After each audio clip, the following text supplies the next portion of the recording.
le nkinga esiphethe la eSouth Africa esiphethe la KwaZulu Natal ixake uhulumeni. So thina uhulumeni yithi sibeke upresident, yithi sibeke upremier, yithi sibeke ubaba uMkhwanazi. Sithi ke abangahlushwa abaholi bethu sikhona kuyithina sibabeke lapha phezulu. Bebephume ngobuninzi kumngcelele we-March and March eThekwini nalapho bafuna baphume baphele kweli abembangaphandle abangenampephamvume zokuba kweli. The NPA decided not to proceed with the case pending further investigations. Igunyabantu lezotshutshiso i-NPA igqibe kwelokuba ingayitshutshisi indoda etyholwa ngokubulala umyeni zeyonzakalisa inkosikazi kwingxabano yasendleleni eRhawutini ngenxa yobungqina obungaphelelanga.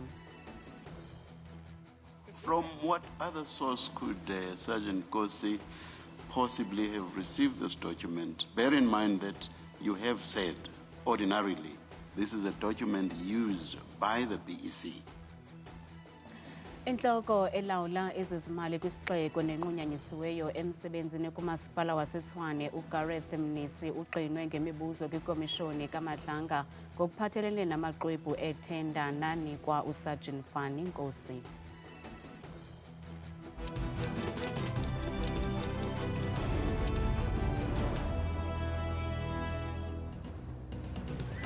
Sinbulise emakhaya uKanda Ndambindodwa Ndamba noPhumza Sikhumba noyitoliki yolwimi lwezandla.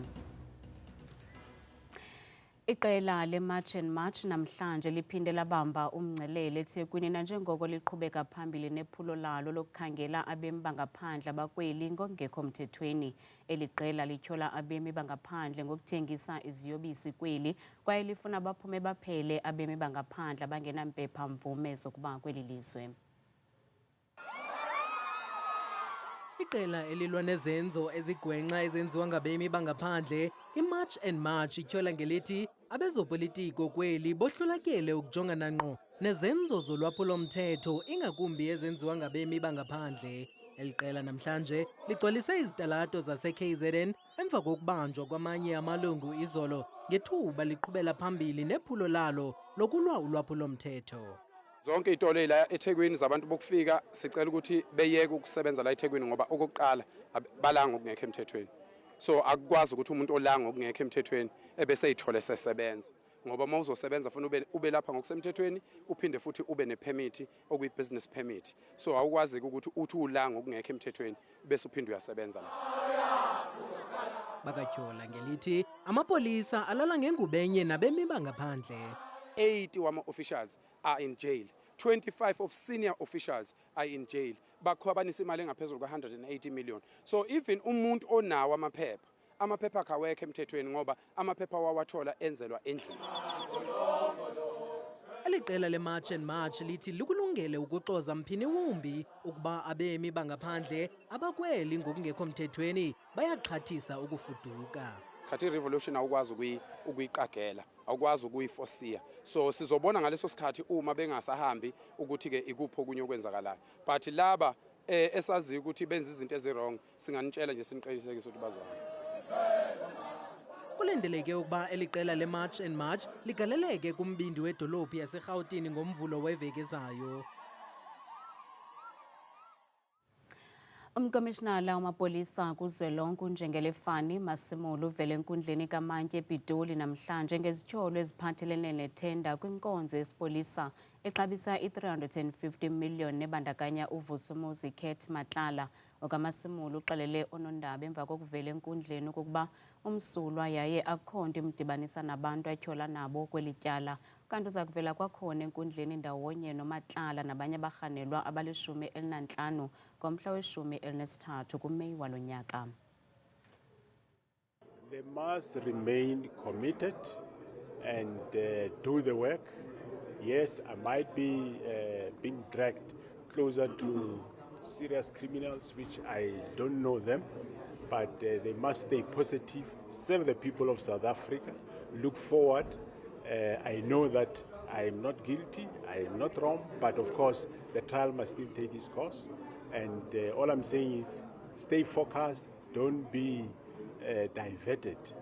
Stay focused, continue doing the work. We have come to a close where we know what is the root cause and who's behind organized crime in South Africa, and we are dealing with. Akabekwanga tyala umqhubo namashumi amahlanu anesibhozo eminyaka otyholwa kwisiganeko sodushe lwendlela esenzeke eMarentia eRhawutini ngempelaveki. Igunya-bantu lezotshutshiso livakalise ukuba akukho bungqina obaneleyo bokutshutshisa umtyholwa. After the careful consideration of the evidence in the alleged incident which occurred in Marentia, the NPS decided not to proceed with the case pending further investigations. The matter will be placed at some later stage when we have sufficient evidence to place it on the roll. Thank you. Usapho lakwaGadi luvule amatyala olwaphulo-mthetho ngakumapolisa aphezulu eMpumalanga ngezityholo zokuthintela inkqubo yobulungisa kuphando lokubulawa kukaHillary Gadi nongumntwana walowo ungusekela mongameli weqela le-EFF umnumzana Godrich Gadi. Oku kuza emva kokuba umkomishina lamapolisa aseMpumalanga onqunyanyisiweyo uNjengele Daphne Manamela edize ukuba lamapolisa afunjathiswa ukuze avale eli tyala kwaye kwezinye imeko ancedisa abarhanelwa ukuba baphephe ukubanjwa. Umkomishinala wamapolisa onqunyanyisiweyo kwiphondo laseMpumalanga uNjengele Daphne Manamela uqhaqhe amabholo ngethuba ibambe inkomfa namajelo weendaba ngecawa edandalazisa elubala izenzo ezigwenxa zamapolisa ekuphazamiseni inkqubo yobulungisa nokufunjathiswa khona ukuze amatyala amaninzi naquka elikaHillary Gadi angahambeli phambili. Namhlanje ke usapho lwakaGadi luvule ityala lolwaphulo-mthetho ngakumapolisa aphezulu eMpumalanga ngokuba ngumqobo kwinkqubo yobulungisa. Kunenkohlakala lenkulu kakhulu la esiphoyiseni sale Mpumalanga. Amaphoyisa lamandakanyako kuleli cala ngebrigade sorry Major General uretire kodwa Mpothozo Mgwangwe kube ngi Sergeant Cheko bese kuba ngi General Dora Caba lokuthiwa bekakhuluma nalesigebengu. Udadewabo kaHillary Gadi uthi belusapho balahlekelwe intembeko ngakumapolisa aseMpumalanga. Kubuhlungu kakhulu emndenini uma siva lenzaba over the weekend, siva inzaba yasekhaya sive ikhulunywa ngulomunye. Isithusile, isimangalisile, isende salahlekelwa lithemba emthethweni eMpumalanga. Usapho lwakaGadi luthi lufuna ubulungisa kwaye bathi bafuna ikomishoni kaJaji Madlanga ingenelele kulomba khona ukuze kuzokuvela zonke inyaniso. Silwela ukuthi kubulungiswa bendeki.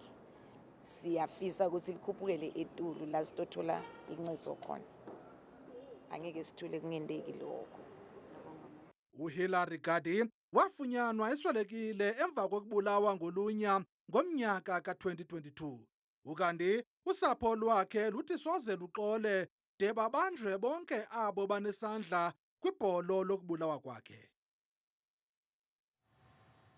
Ebephekwa esophulwa ngemibuzo namhlanje kwikomishoni kaJaji Madlanga uGareth Mnisi noyinhloko ejongene nezimali enqunyanyisiweyo kumasipala waseTshwane lokaMnisi uphike wema ngomlenze omnye kuba nguye wanika usajini Nkosi amaxwebhu ezicelo zethenda nangona zazingekaphumi ithenda ezo. Mr. Mnisi, I will allow you to explain, but you make a habit of giving explanations for all the responses or answers that you give, even to questions that do not require explanations. With regard to uJaji Madlanga uphose umrhaji wangenelela ehlaba ikhwelo kuGareth Mnisi ukuba makayeke ukufuna ukuphendula umlembelele wento xa ibuzwa imibuzo. Lo kaMnisi womelwe ngumqephi nini ngethuba bempheka bemophula ngemibuzo mayelana nezityholo atyatye kwazona zokuba nesandla ekuphekweni kwethenda kumasipala waseTshwane. On the 25th of March, Sergeant Nkosi sent you that document that you describe as a draft report of the BEC on this tender. Yes. It was a big day, the 25th of March. Sergeant Nkosi, you and the General were going to meet together. Sergeant Nkosi sent you this document. He then later sent you the document with the mandate that Victor had from NICO, and he also sent you his list of 7 bidders in priority for the land tender, all on the same day. You recall that? I can see that. uphike walala ngecala ke ukuba nguye owanika usajini Nkosi amaxwebhu ezicelo zethenda nangona zazingekaphumi ithenda ezo. Yes, Commissioner. That information is known. He received this from the General. He did not receive it from anyone in the BEC. And where would the General have The received General it? was he not a member of the BEC? No, he was not a member of the BEC. Well, where would the General have received it? I don't know where he would have received, but he would have received it internally. He would have received it somewhere internally. Presumably from someone inside the BEC. Presumably, yes. Amagqwetha kaMnisi angenelele echola ikomishoni ngokuba nebatha nokumdlela indlala lo kaMnisi ngokungafuni ukuba aphendule yonke imibuzo ngokupheleleyo. We believe that to put to the witness that he's wasting time of the Commission by the manner in which he answers is unfair to the witness. And to edit his responses is equally unfair at the end of the day.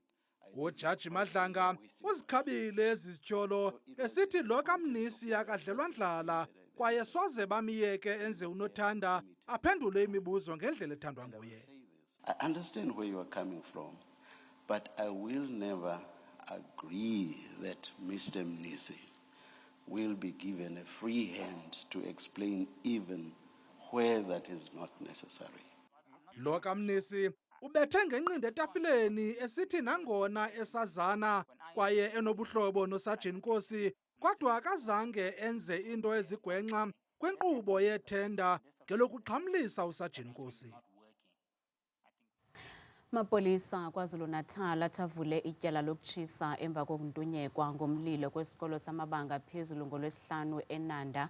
Incwadi, i-reports kwakunye nezinye izinto ezibalulekileyo ukuqinisekisa ukusebenza ngendlela kwesikolo umhla nezolo zitshe zaphela kulo mlilo. Isikolo samabanga aphakamileyo emaphephetheni nesinabafundi abangaphezulu kwama500 KwaZulu-Natal sicela uncedo kulandela umlilo ongqungqise amagumbi amaninzi kwesi sikolo. Izixhobo zokufunda, iincwadi kunye nefenitshala ziye zonakala, nto leyo ebangele ukulibaziseka okukhulu ekufundeni. Isikhathini samanje ukufunda kulele emshinini ukuprinta o-inki imishini nje eshile mhlawumbe u4-5 ukuthi nami angiyazi uprincipal onola ama-report ey'ngane bekufanele ziwathole njengoba zibuya zikade yibuya emaphasikeni awekho. Nangona lo mlilo udale umonakalo omkhulu, abazali bathi esi sakhiwo sesisikolo besele sonakele. Silimele kakhulu uma sibona isikole silesimo esiyisona.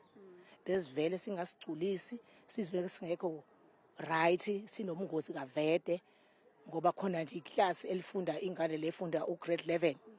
Bekuthi makunizulu kungakenzeki le imoko kubekela uhome wamanzi ugcwale uphinde ususwe uphinde futhi ugcwale makuna nje ngempela izulu bekugcwala amanzi eclassini. Esi siganeko sibangele uloyiko lokhulu kootitshala kwaye inqununu yesikolo ithi ootitshala badinga ululeko lwengqondo kulandela esi sehlo. Ootitshala they are not okay, even nama ngikho right ngoba uyayibuza sinemibuzo eminingi engaphendulekile ukuthi whatever happened makuthi kwenziwe umuntu yiphi move ezolandela. Ibhunga lolawulo lesikolo licela isebe lezemfundo lincedise abantwana besikolo ngamagumbi okufundela ethutyana ukuze kuqhubeke ukufunda. Ukufunda nokufundisa akwenzeki, angifuni ukuqamba amanga. So lezi ingane njengoba uyibona nje zila othisha bafike bame nje kokuyigada uthi ayihlala emaklasini because asinazo izinsiza zokusebenza. Ama resources nje okufundisa awekho. Amapolisa aseNanda aqinisekisile ukuba kuvulwe ityala lokutshiswa kwesikolo nemoto ngolwesihlanu.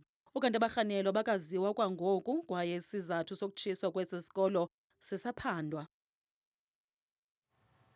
Abahlali base-Dispatch kumasipala iNelson Mandela Bay kwiphondo iMpuma Koloni bamemelela ungenelelo olukhawulezileyo lukarhulumente kuziso lwenkonzo eluntwini. Ingxaki engamandla kule dolophana lilindle elingahoywanga ngumasipala nengxaki yamanzi, nto leyo ebeka impilo yaba bahlali emngciphekweni. Namhlanje usodolophu waseNelson Mandela Bay utyelele lommandla nalapha athembise ngelithi sele zikhona iinzame abazenzayo ukusombulula le ngxaki.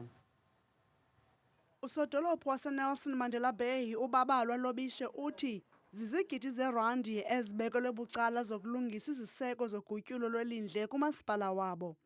Sihlale phansi saplana ngonyaka mali ongaphambili and sayibeka i4.8 million efuneke ilungise abamatshini. Asilindanga kwade kophuka and kwenzekile sibafaka lo matshini siyabona nyani nawe bunowujonga pha kuyabaleka akho nto imileyo and siyakwazi ukutsho uba kwezi planti zethu ziyi7 eziyi5 are fully and effectively operational. Ukwathi omnye umngeni abajongene nawo kukutyhuthulwa kweziseko kulo masipala.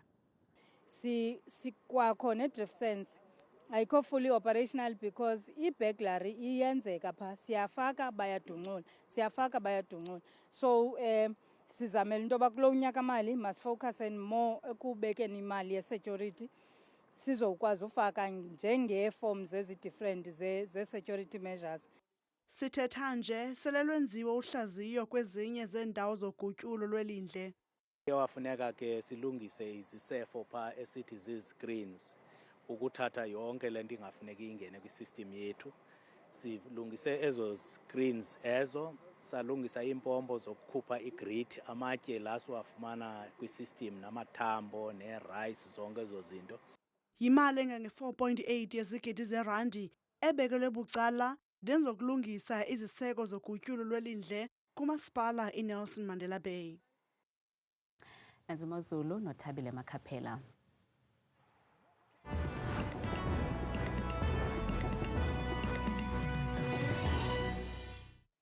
Nkosi kakhulu ke mamqowathi nomamzangu ezindabeni ndikubulise nawe mbukela apha ekhaya ndikwamkele ke kwidesika yemozulu mna ke bethana ngegama ndikuthabile ndiyenzwakazi yabathembu kukubanzi ke masiyijongeni yenjenje kaloku imozulu leyo ke emzonzulu wam ekhaya siye siphawule kaloku iziganeko zethu ke zemvula imimoya phantse nje wonke uMzantsi Afrika nawe uyawuphawula apha ekhaya banoko kuthiwa inkamandi nje phantse zonke ingingqi ezinzise kakhulu ke kwintshona napha kumntla futhi imeko ithanda bapha ndundu ngempela ke xa bevuka kakhulu kwela xesha lasekuseni phaa kumbindi lapho lapha Free State ekuseni phaya koVelcom amaqondo wabancithe kakhulu ehamba nendudumo phaa ekuseni ngenxa ka-12 degrees bethuna ekhaya ngokubanzi ke futhi masijongene ke lo maqondo kuthiwa kutshisa kaloku aphantsi naphezulu ke funeka iphondo lokuqala elipha lona ephondweni lasempuma kakhulu kwiindawo ezininzi ke mbukelo wam ezinze empela phaa kumantla futhi nempuma kwelaa phondo ndawo ezifana phaa koMthatha futhi koDabasa ekuseni kuyabanda amaqondo wabo afika ngokuphantsi kakhulu neentshona zithe xaxa nje yonke laa ntsasa ngenxa ka-5 degrees kanti benje futhi kwelaa phondo laphaya Free State impela mzontsulu kwindawo ezininzi kumazantsi futhi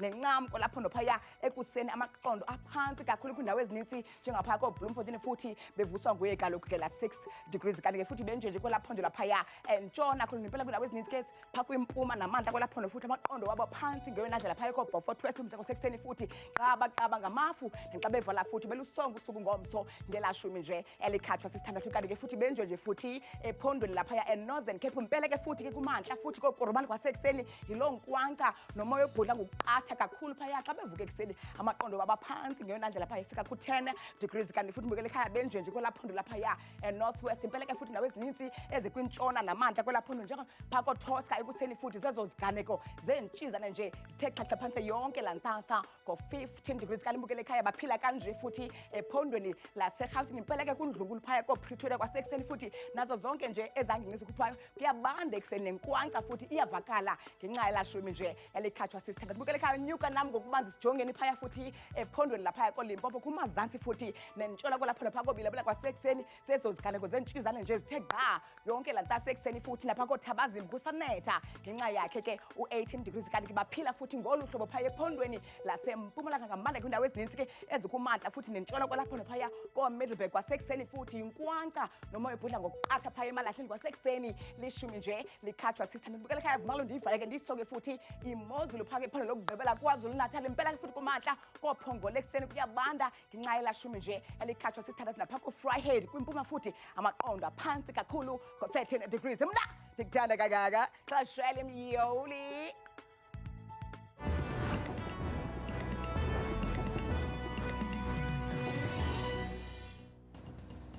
Kamnandi mawethu.